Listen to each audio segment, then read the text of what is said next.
All right, so we're going to start with a butterfly. Take the soles of the feet together. And what we want to do today is push our feet out. Now, again, I mention this almost every time because almost every time I teach this in person, I see somebody doing this. Okay, that's a type of butterfly pose, but the intention is completely different. So push the feet out, let the knees relax, support them if they need it, and let your upper body relax forward and down. And what we're looking for is just a gentle stretch, okay? That's decompression. So the main thing that's happening here is we are gently decompressing the low back. And many of you work at Brightfire, in fact, most of you today. So unless you have a standing desk, and you might, and that's great if you do, but the time you're seated in your chair, you're compressing this very area. So this, think of this as like the counter to that, the antidote to that. We're just decompressing that low back that gets compressed from all that sitting that we do, okay? So again, I think I've shared this with everybody in the past. My teacher told me, and this is based on scientific research, sitting in a chair 4 times as compressive on your spine as standing is. So again, standing desk is, great. If you can stand periods during the day, you're reducing that compression. Now, standing for a long period of time has its own problems. So again, being able to switch it up, having a desk that you can lower and raise, taking breaks to get up and just take a few steps. They've done studies where they show that's very effective. So from time to time, getting up, changing the focus of your eyes. Okay, it has nothing to do with your spine, but it does have to do with your eye health. Getting up, going, making a cup of tea or something, getting up for a moment from the desk. And again, standing is different than walking. So even if I have a standing desk and I'm standing for 8 hours instead of sitting for 8 hours, probably better overall. But standing too long, you get things with like varicose veins in your legs. We're just not really designed to do one thing for 8 hours. It's just hard on us. So again, even short breaks in studies have shown to really help. And if Michael's listening and thinking, oh God, like my employees, their productivity is going to go down. Actually, the studies show the opposite. Taking breaks, giving your mind a little break, shifting up. When you come back, usually you have much greater focus and concentration. So again, if we're just thinking in very simplistic terms, I want employees that are at their desk for the 8 hours that they're working. Full stop, that's it. Don't get up, no breaks, don't go by the water cooler, sit down, focus, concentrate. The kind of thing that many of us were taught in school, right? Sit down, be quiet, focus, concentrate. What we're finding in reality is that it doesn't matter who you are. Most people can't do that for prolonged periods. It's just not really humanly possible. There's one exception to this that I'll mention because it's worth mentioning, because you might be like, that's not true. I was working on XYZ project and 3 hours flew by, 6 hours flew by, and I didn't get up and I felt great. That's called a flow state. And flow state can greatly improve your productivity. You feel very different in flow state, but it's not always accessible. Okay, so we can't flow state everything in our lives. If we could, it'd be great. But flow state, usually it's something you're interested in or something you find very important. They discovered it studying surgeons. So as some of you know, I dated a surgeon for many years, and she would have cases that last 11, 16 hours. And they're standing, they're hunched over, they're focused, really no breaks. So how do you do that? If again, the studies show us that most people will need a break about every 45 minutes. They need to step back, step away. How do they do that? Well, I'll say a few things. One is it's not necessarily good for their health. So surgeons have all kinds of problems that are caused, physical problems that are caused by doing that. So even though you're in a flow state and you can maintain focus, it doesn't mean it's not having an impact on your body. It's not meaning it's not affecting your health. If many people I know in healthcare, they don't have great health, unfortunately. And that's partly because of their job. It seems counterintuitive, right? Doctor, heal thyself, right? We think, oh, and if you're in healthcare, you must be super healthy. No, that's not what I've seen. Because the healthcare system itself asks those in healthcare to sacrifice their own health for the benefit of their patients. And very often, unfortunately, that's so the people at the top can make more money, right? We're not going to hire more nurses because nurses are expensive. We'll pay you a little overtime to incentivize you, but you're going to work a ridiculous amount of hours to get that overtime so we don't have to hire more people. Again, I'm not making this stuff up. These are actual people I know. Okay, let's go ahead and switch it up. So legs are straight now, and then we're coming forward and down, gently stretching the back of the spine here. Okay, so same idea here. Once again, use support if you need it, but remember, if you lose all stretch back here, you're no longer really benefiting from the posture, okay?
All right, let's take a short break. This is called a rebound. In general, any kind of exercise you're doing should alternate at intervals between rest and exercise. And so we observe that even in yin, which tends to be a very gentle form of exercise. It is still exercise. It's not a workout. So I need to be clear about that. I call it affectionately a workout for your spine, but it's not a traditional workout. I don't want anyone to ever get confused on that matter. The Monday class is more of a traditional workout, okay? It's working your muscles, getting your heart rate up, getting your blood pumping, you're sweating. That's more along the lines of a traditional workout. This class is not. So we may think or associate yoga with exercise. This is exercise. It's not a workout. So this should not replace going to the gym, going for a long walk, going for a run. Whatever it is you do to work out, this is not a replacement for that. This is as important, but it's not a replacement. Okay, so never get confused in that regard, because I think I had some students early on who they were thinking, oh, I finally found a workout that I like. You know, it's this yin yoga thing. Well, it's not a workout. So keep that in mind. Okay, let's bring our legs in, just shake it out a little bit. So even though it's not a workout, it is still exercise, and so rest will still be important. The type of rest, the amount, the length will depend on what type of exercise you're doing, okay? So again, in this class, we tend to rest between each set. In the Monday class, we rest at the end, okay? So again, just different for each style. All right, banana pose. Let's move our hips to the right. Move our legs to the left. You can cross one ankle over the other if you like. And then this is kind of the most important and maybe the trickiest part. I reach up, I grab the right wrist, and then I want to move my entire upper body pretty much as far to the left as I can without lifting my right hip. So right hip stays on the ground, and I want to feel the stretch in here. Okay, so these are your obliques and intercostals. It might go down into the tensor fasciae lata here. So in this area,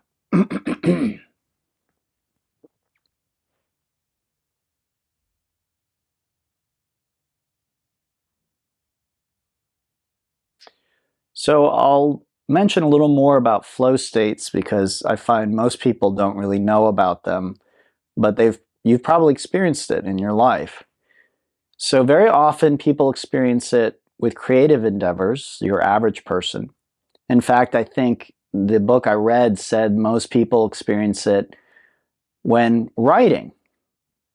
So have you ever sat down to write maybe a proposal or a paper when you were in school, or maybe you enjoy creative writing, and you sat down and maybe you only intended to write for, a few minutes, and then you look up from the computer or the journal or the paper you're writing on, maybe you write on a typewriter, whatever it is you're writing on, you look up and several hours have gone by.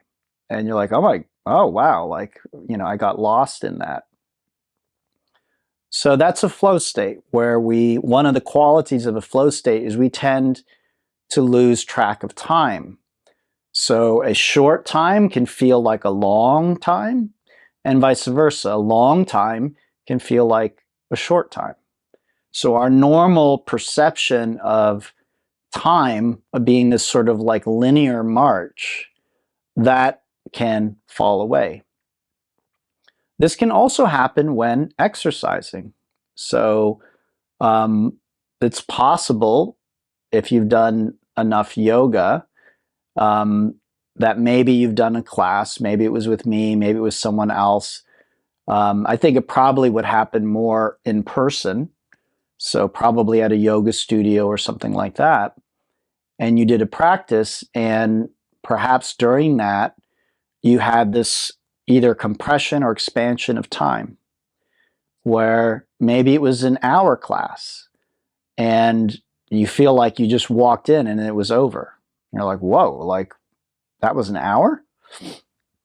Or you had the opposite, where maybe it was an hour, but you felt like you dropped so deep into every posture and every breath that that hour felt like more impactful and meaningful than the rest of the 23 hours of that day, right? You just, what stuck out and what felt like the longest thing in that day was that yoga class. Maybe you worked for 8 hours, but you think of the 8 hours and you think of that 1 hour of yoga, and the 1 hour of yoga seems like it was longer than the 8 hours at work. Many people experience this when playing a musical instrument. If you achieve a certain proficiency with music, you tend to experience a flow state.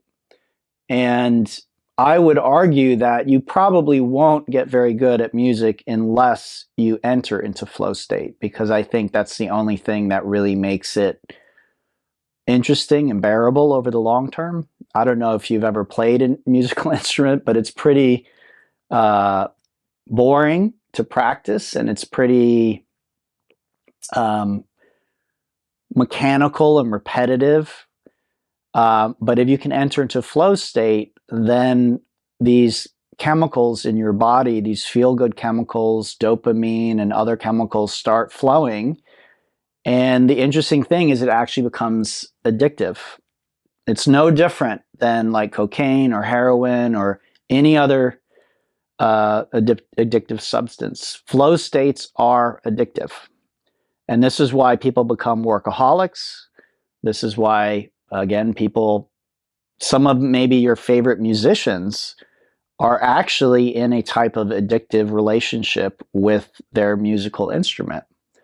And, you know, it may sound, it may not be very romantic, but some of those people, they're not actually healthy. They might be amazing at their instrument, but they may actually be pouring themselves into playing that instrument because there are other places in their life that they're avoiding. There are things that they're trying to avoid feeling. And again, this is, you know, flow state is something where that can happen quite a bit. Let's switch sides.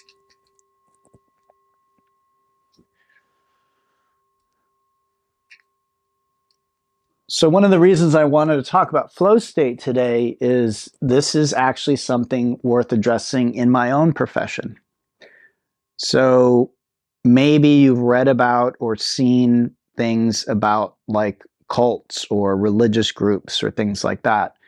Now, I don't want to get too much into the cult thing because there's a whole psychology around like cult leaders and these super charismatic people and the unhealthy things that, you know, people end up doing in cults. So let's just put that aside, that kind of cult of personality thing where these charismatic leaders are able to get people to do just crazy stuff. But let's look at like religious groups or spiritual groups. Let's look at, say, monks, okay? So if we look at Buddhist monks, they basically give up all their possessions, all their money, they join a monastery, and they sit around and meditate for hours every day, okay? So we can look at that and be like, wow, you know, why would you do that? You got to be crazy, you know? That seems stupid, or it seems like a waste. I guess you must be really religious if you're going to do that. Well, that's one way of looking at it. If you understand about flow states and you've done enough of certain spiritual practices, then you've probably experienced flow state in spiritual practices. I'll remind everybody that yoga, at least for some people and in some cultures, is considered a spiritual practice. It's not just a workout or exercise, okay? It transcends just moving or making your body healthy. So, once again, I said earlier that some people will experience flow states doing yoga. What that means for us is that yoga can actually be addictive to some people. Okay, and again, addiction in all its forms can be problematic. Now, here's the thing. So before you get freaked out like, oh my God, I think I'm addicted to yoga, that's horrible. While, yes, being addicted to anything is not really our ideal, whether it's playing a musical instrument, heroin, doing yoga, meditating, again, so these monks, they can get addicted to meditation. And so what you might see is like, oh, they're so spiritual. They're giving up their whole life and they're going into the monastery meditating. That's almost like some people going to an opium den and moving into the opium den. Now, they're not equal. I'll say that. So while the Buddhist monk may be pursuing flow state, just like the person addicted to opium is pursuing a flow state, with the drugs, the difference is that one is really bad for your health and the other one is generally good for your health within reason. And this is worth saying. You can get addicted to exercise and you can begin creating more problems than good. Okay? So again, you might get addicted to playing pickleball and you get a rush and you feel alive. And so you're like, man, I just love pickleball. So you join a league, you start practicing more and more. All your friends are pickleball players and you're just playing pickleball. And then one day you start feeling a pain in your wrist, and so you go to the doctor. The doctor's like, well, it's a repetitive stress injury, and he gives you a little thing, and you rest your wrist and you go back, but you're addicted. So you don't want to give up pickleball. That's your access to flow state. Maybe you don't feel it at work. Maybe you don't play a musical instrument. Maybe you don't meditate. So this one thing is like, I just feel so good doing this thing. Well, that's great to a point, but now you're starting to hurt your wrist. But because you can't experience flow anywhere else, you haven't cultivated it anywhere else, you're like, well, wrist be damned. I'm going to continue playing pickleball. And so you do. Your wrist gets worse because you're not resting it. Your body's telling you, hey, we're overusing this. But because you're addicted, you don't listen to that. Okay? Same with yoga. So I'm picking on pickleball right now, but I could have used yoga as an example because I've seen it with yoga. People get addicted, their body starts hurting something, and they need a rest, but because they're addicted, they don't stop. And the injury gets worse as a result. Let's go ahead and come on out of that.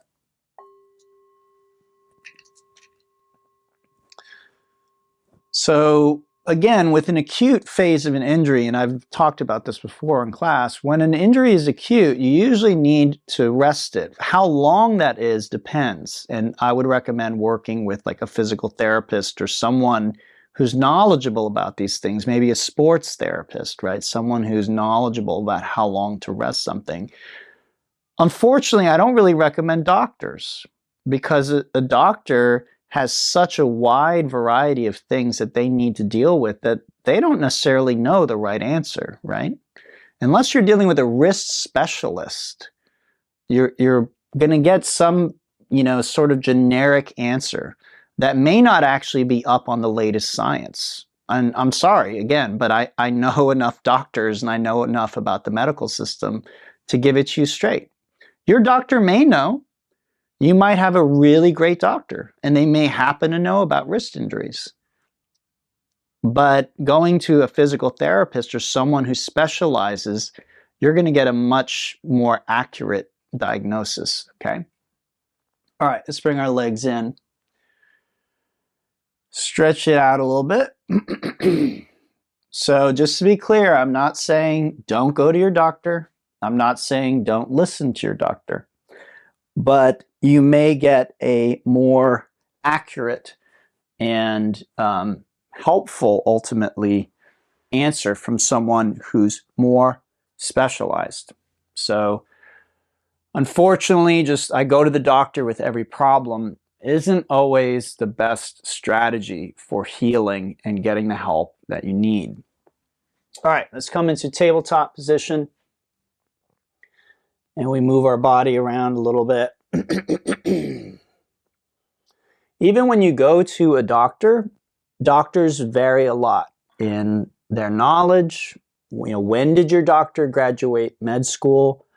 Are they, graduate as a doctor? How long have they been practicing? Sometimes the shorter the better, ironically, because sometimes an old dog, you can't teach them new tricks. And science is constantly new. New therapies are being developed, new ideas about how to heal. These things are constantly changing. There's research being done constantly.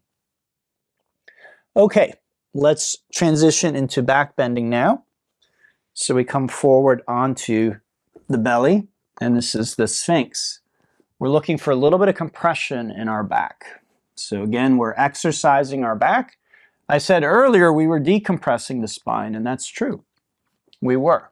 And now we're compressing it. Why would we do that? Isn't compression bad? Not all the time. All right, we want to do both because both keeps our spine healthy, flexible, strong. If I only decompress my spine all the time, I will create problems. If I only compress it, I will create problems. The other thing about the type of compression we're doing is we're compressing it in a back bend. This is not how you sit at your desk with your spine in this orientation.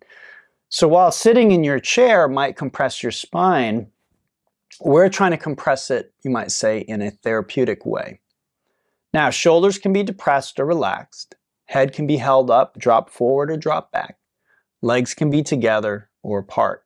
And all of these things will change to a degree how intense the back bend is, where you feel it, how safe you feel. Okay, so feel free to experiment with those parameters.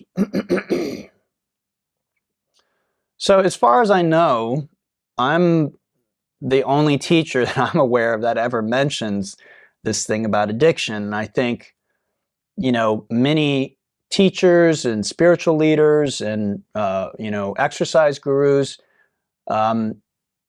they're just assuming that more is always better. And of course, more is better for their wallets. And I'm not saying that they're necessarily being nefarious and, they're just money grubbing. I just think a lot of people just aren't aware of this. A lot of people don't realize that, flow is addictive, and we enter into flow in certain states, in certain times. And when we're in flow, we're also very susceptible to things like sales pitches and things like that. So, I heard one person criticize a very famous motivational speaker. And what he was saying is what this person does is he gets people in these, theaters and auditoriums and gets them all hyped up. And then he sells them like a, $5,000 course about how to improve your life or whatever. And, he's saying, yes, it's good for marketing, but it's not necessarily actually, you're really putting those people at a disadvantage in terms of thinking rationally and, making smart decisions. So some of these people might be spending money they don't have. They might be putting it on a credit card because in that moment, they feel so euphoric and so pumped up. Again, this speaker is very good at that. He knows all the tricks. And again, I'm not saying he's being evil. I think he's thinking he's helping people and he's helping motivate people. That's his big thing, is motivation. So, he's trying to say, hey, you can have a better life and I'm here to help you get that. And people are getting all riled up And then he's like, so here's how you get a better life. Spend $10,000 on my Hawaiian retreat, and I'm going to train you and teach you all of my tricks. And again, people who may not have the money, they're just all excited and whatever. They whip out the credit card, they just charge it up, and then later they get home, they come off that high. It's a literal high that they're on. They come off of that, and then they're like, wow, what did I just do? I can't really afford this. Yes, I want to be motivated. I want to change my life, but I can't really afford this. And again, this happens with spiritual teachers, where again, you have this guru, you go and spend time with the guru, you feel amazing. You feel relaxed, you feel energized, you feel like all your problems have gone away. You're meditating, you're maybe doing yoga or other spiritual things. You are literally high on life. No, you haven't taken any substances, but your body can create the substances for you to get high. You don't have to do drugs for that. It's a natural high. So you're there, you're like, wow, I feel better than I've felt in 20 years. This guru must really know something. And so the guru says, hey, yeah, we're doing this thing. We need your help, or we need your money, or you should give up your life and come live with me. And that might seem really appealing at that time, right? So I'm not saying whether that's a right or wrong decision, folks. I'm just saying you should be aware of that phenomenon. Okay, you should be aware of that phenomenon, of that flow phenomenon. Same with your favorite rock band, folks. You go to a concert, you're listening to this really loud music, you're jumping around, and then you go to the merch booth and you go crazy, and you buy every t-shirt and all the posters and stuff, and then you get home and you're kind of like, what was I can't afford all this stuff. It was super expensive. I paid $50 for a t-shirt, It might be a really cool t-shirt, but it may not have been the wisest decision, right? So again, flow is often used by people, whether they know they're using it or not. So again, I'm not saying like every rock band is sitting there, yeah, but they just notice, oh yeah, we can charge a lot more when people are at the show. They'll pay a lot more for the same CD or the same poster or the same shirt, because in that moment, I gotta have it. This is amazing. I need to remember this moment, so I'm gonna buy that t-shirt. And again, I'm not saying that's a bad thing to do. All right, so saddle. Toes back, toes out to the side, sitting on the heels or between them, knees together or knees apart, okay? You can sit on a block. If you're feeling a stretch here, just stay here. If you aren't, then you can begin lowering back. Hands, elbows, bolster, crown of the head, or all the way back onto your back. Okay, so it is a back bend. You get far enough back, you're going to feel it in your back, and that's okay as long as it's within the range of what you feel safe with. So again, I wanted to talk about this a bit today because there's good and bad in almost everything. And so again, not all addictions are equal. If I have someone who, because of their childhood and because of the way they were raised, they have an internal psychological makeup that makes them unconsciously feel inferior. And they find that, let's say, drinking enough alcohol or smoking enough weed or doing heroin or opium or something stronger makes that feeling of inadequacy temporarily go away. The sort of emotional pain temporarily go away. Most people are going to do that. Now, you may not have that emotional pain. So you look at the person who's an addict and you think, well, what a degenerate, right? They have weak willpower. They have, maybe you have someone in your family, and maybe that's the narrative that people have thought, oh, well, they're just a degenerate. Have you noticed that a lot of musicians have problems with drugs? Is that a coincidence? Or is it that when you're young, you don't have access to hard drugs, you find music, you go into a flow state, and you're running away from that emotional pain, and music is your only solace. And so you ride that wave, you get better and better at your instrument, not because necessarily of any good thing, actually. I know being good at an instrument seems like a good thing, and it is, but what's the motivation? So again, it could be I'm running away from emotional pain, and this soothes me. So again, an instrument compared to heroin, much better addiction. But what happens to that young girl or boy who is running away from the emotional pain? Well, they get talented, they get good, they get famous. The money starts pouring in, the adoration starts pouring in, stress starts pouring in, right? Because now there's expectations. Before it was just you in your room playing your music, going into flow state. You didn't even know that's what it was. But now, Rolling Stone says, oh, this is the best new artist of 2023. We can't wait for the sophomore, and you're getting all this pressure. Well, now what was your balm has now created more pain and problems. Because again, this person at the deepest level doesn't love and accept themselves. Psychologically, they're in a lot of pain. So music was the solace, but now that's starting to become part of the problem. Because now there's all these expectations. What if my next album isn't as good as this one? Whatever it is.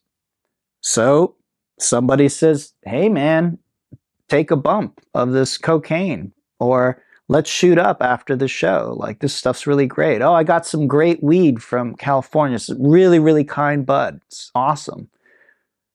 And then you find that same solace you used to find with the music. You find the pain goes away temporarily. Well, are you a degenerate? Or does that just make sense as a human being? If we're in pain, the thing about emotional or psychological pain is we can't see it. If we see someone's leg cut off, we see they're in pain. And then we might, do everything we can to help them. But if someone is in pain psychologically, we don't usually see it. And people can be really good at hiding that. So again, it's easy for us to just judge somebody like, oh, you're an alcoholic. Oh, you're this or that. Now, what's interesting is in modern times, there's been an increasing narrative that it's like, oh, it's chemical dependency. Like they have an imbalance and they can't help it. I don't know about that. Again, I'm not an expert, but everything that I've learned and seen, and I've had many teachers who struggle with addiction.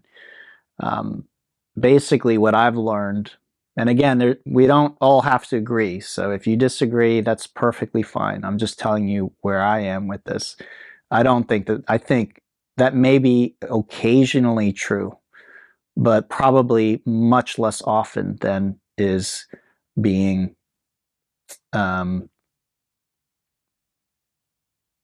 used, the amount. Because again, it does make people money. If we say, oh, you're chemically dependent, so we're going to prescribe XYZ to you. I'm not saying that's the only motivation there, but it's increasingly, the other motivation is, again, it takes the victim, the person who's the addict, it takes the onus off of them. And it basically says, oh, you have a chemical imbalance. It's not your fault, which is good because it isn't their fault. Like I said, they're not a degenerate. There's a reason why they're making the choices they're making. All right, let's come on out of that.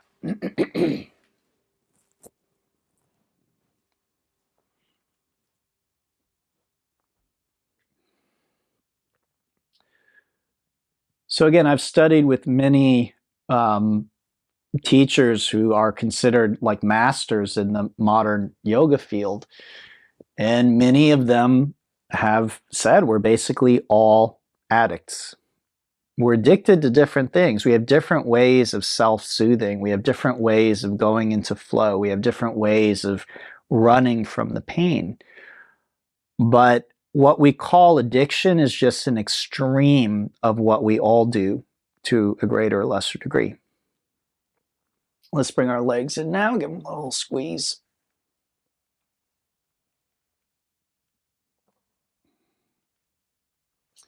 And we'll finish with a spinal twist. So right knee over left, knees down to the left.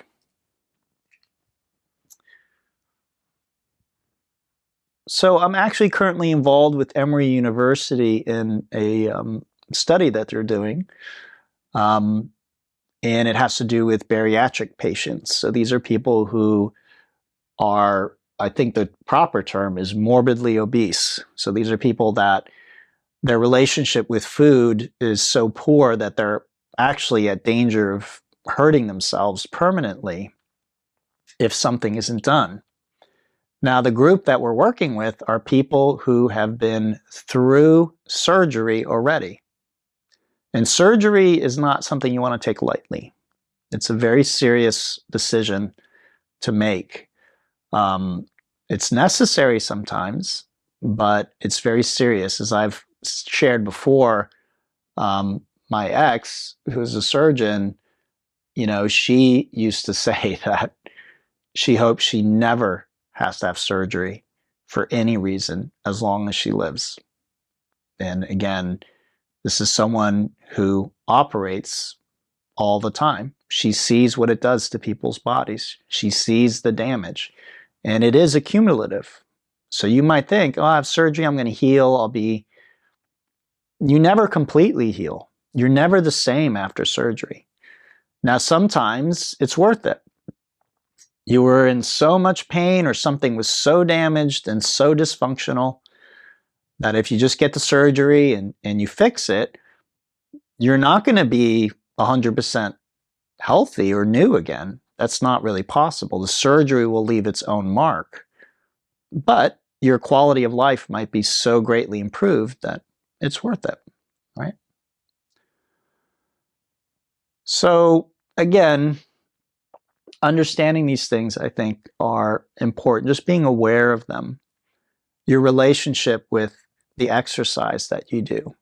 Your relationship with food. With these people, they have an unhealthy relationship with food. They don't know, some of them will not eat anything. And then they find that they're actually having malnutrition. And then they go to the other extreme and they're just gorging. So these are people who've had their stomachs shrunk through surgery, which means they can't eat as much per meal. And what's interesting about the group we're working with is they've all basically begun becoming morbidly obese again after the surgery. So these are likely people who thought, if I just get this surgery, it will solve my problem because I just won't be able to eat as much. And what they're finding is what's driving the addiction is psychological. It's not the size of their stomach. It's psychological, because if it was the size of their stomach, the surgery would have worked, right? That would have been the end of it.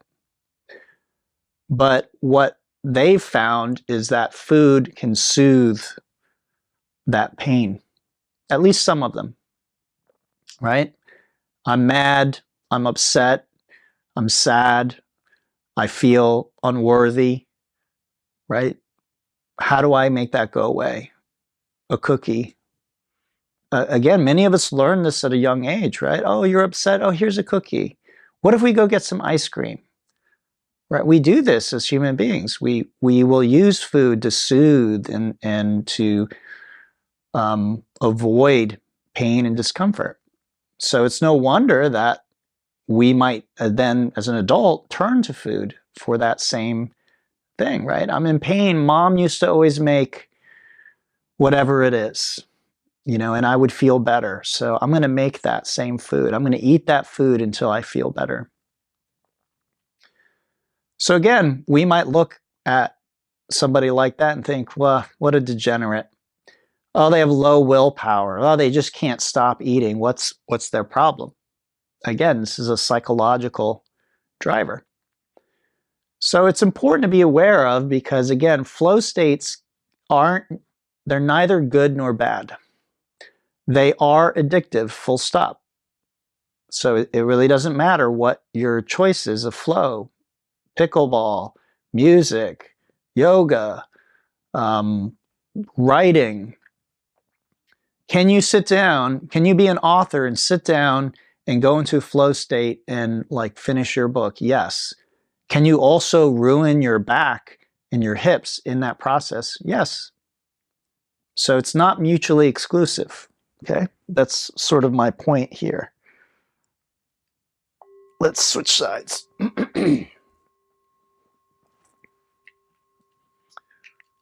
So again, as always, I think, unfortunately, my speaking style often, I think I come across as like a know-it-all or judgmental or whatever, but really all I'm trying to do is educate and share the awareness with you. These are things that I've picked up along the way as I've studied this stuff, and I find it very valuable. I also find it just interesting. So these are things that I hope to share with you and educate you so you can make better informed choices. Because again, I went over 40 years without ever hearing about these concepts or knowing about them. Probably in my 20s or 30s, if I saw someone who couldn't stop overeating, I would probably just think, oh, God, stop being so low, having such low willpower, and stop being so lazy, and just do the thing. Everyone's doing it, and for some reason you can't.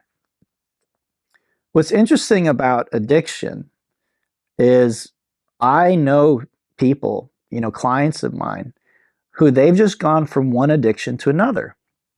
And again, that's because the root cause has not been addressed. So I know one individual who was an alcoholic, and then basically he switched out yoga for alcohol.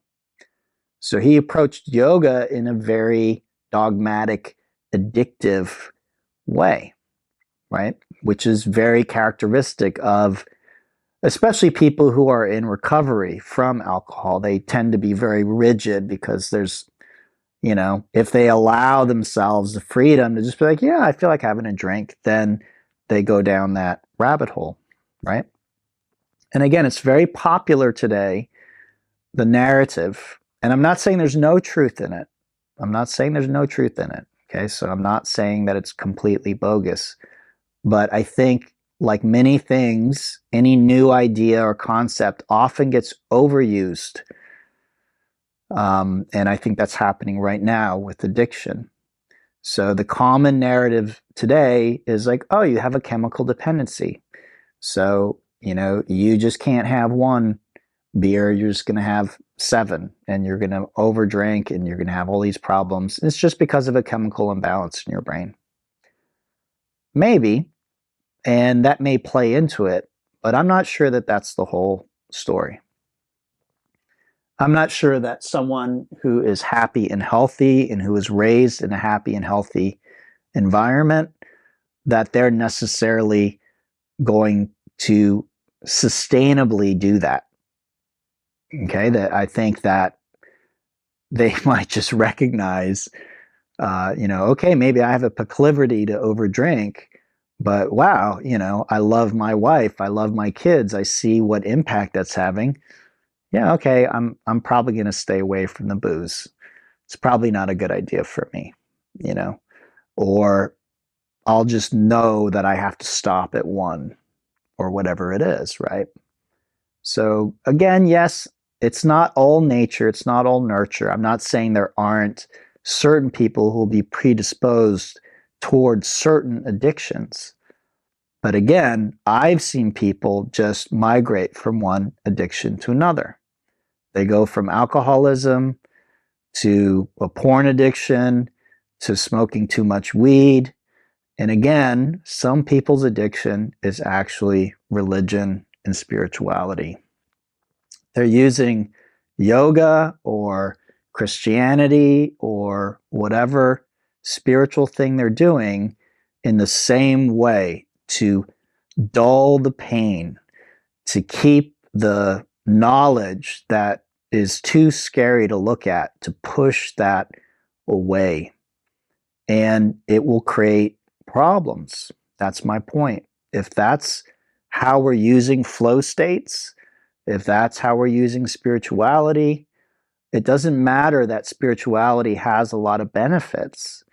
We're still going to create problems sooner or later because, again, you could say we're misusing spirituality. There's a right way and there's a wrong way. And I'll say that with almost anything. With yoga, right? There's a right attitude and approach, a healthy one that yields basically just good results, but there's also one we can bring where we actually start to turn medicine into disease. And that's a saying I learned from my Buddhist teachers, my Zen teachers, turning medicine into disease. And that's not just a cute saying. Have you ever heard of an overdose? That's turning medicine into disease. Okay? It's not that hard to do, actually. Surgery, again, too many surgeries, you may end up in worse health than when you started. Even though your intention was to get better, there's no guarantee that multiple, especially multiple surgeries, that you're going to get better and better and better. Some people find the opposite. They keep going back, trying to fix the problem, and things just keep getting worse and deteriorating.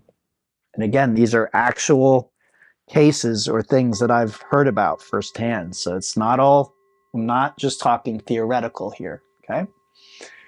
All right, let's come on out of that.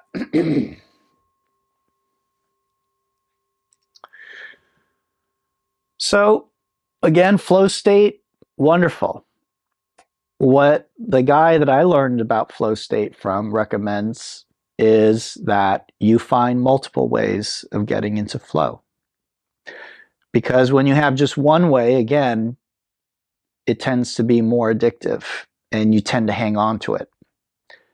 So again, if yoga is your only way of getting flow and then you get injured or hurt, you may make the poor choice of rushing back to yoga when you should be resting. If pickleball is your flow and you hurt your wrist, you may make the poor choice of continuing to play, continuing to compete, because that's how you get flow. Same with, any number of things, okay? So it's just good to be aware of. It's good to know that it's addictive. Meditation, same thing. You can overdo it because it can lead to a flow state, as strange as that sounds. Just sitting still, staring at a wall, meditating, flow state. All right, let's bring our legs in, shake it out.